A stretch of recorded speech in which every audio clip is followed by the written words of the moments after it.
Assalamualaikum warahmatullahi wabarakatuh. Halo teman-teman, Bapak, Ibu dosen yang saya hormati.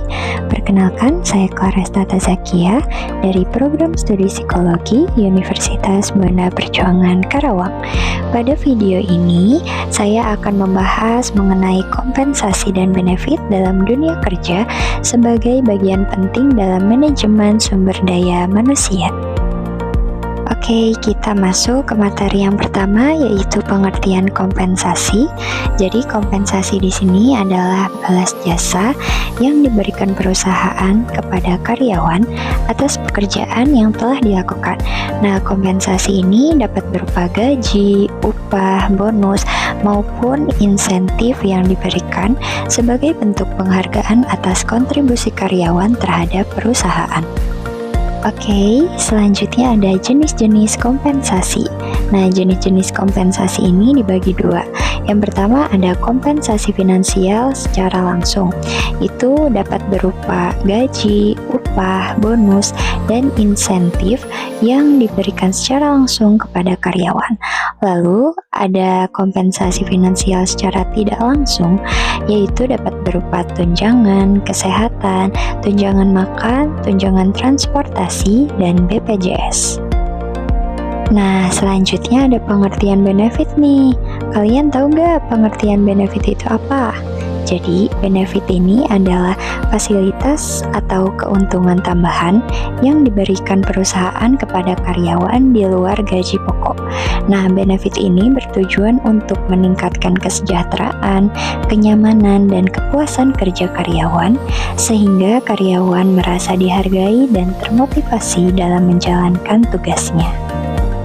Nah, setelah kita memahami pengertian benefit, kita masuk ke contoh benefit.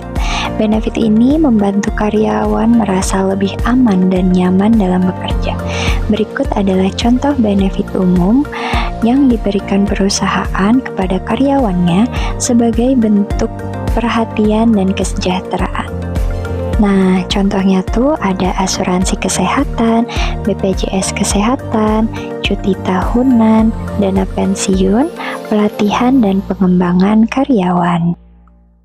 Nah, selanjutnya kita masuk ke pentingnya kompensasi dan benefit. Nah, pentingnya kompensasi dan benefit itu apa sih? Yang pertama, dapat meningkatkan motivasi kerja karyawan, lalu meningkatkan produktivitas karyawan, lalu dapat meningkatkan kepuasan kerja, mempertahankan karyawan yang berkualitas, dan menciptakan loyalitas terhadap perusahaan. Nah, selanjutnya ada strategi merancang kompensasi dan benefit. Perusahaan perlu merancang kompensasi dan benefit secara adil, kompetitif, dan sesuai dengan kebutuhan karyawan serta kemampuan perusahaan agar memberikan dampak yang maksimal. Nah, selanjutnya ada prinsip dalam kompensasi dan benefit. Agar program kompensasi dan benefit ini berjalan dengan efektif, perusahaan perlu memperhatikan prinsip-prinsip berikut sebagai dasar dalam merancang dan mengelolanya. Yang pertama itu harus adil dan setara.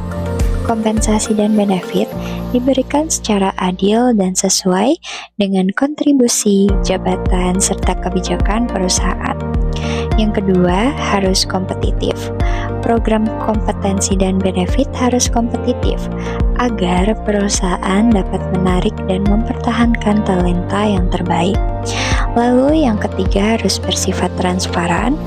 Informasi mengenai kompensial dan benefit disampaikan secara terbuka dan jelas kepada karyawan. Lalu yang terakhir harus sesuai dengan kebutuhan. Benefit yang diberikan relevan dengan kebutuhan karyawan serta mendukung kesejahteraan dan kinerja mereka. Oke, kita masuk ke kesimpulan. Kompensasi merupakan balas jasa yang diberikan kepada karyawan atas pekerjaannya. Sedangkan benefit itu adalah fasilitas tambahan untuk meningkatkan kesejahteraan karyawan. Jadi keduanya ini sangat berperan penting dalam meningkatkan motivasi, produktivitas, dan loyalitas karyawan. Baik, terima kasih teman-teman atas perhatiannya. Wassalamualaikum warahmatullahi wabarakatuh.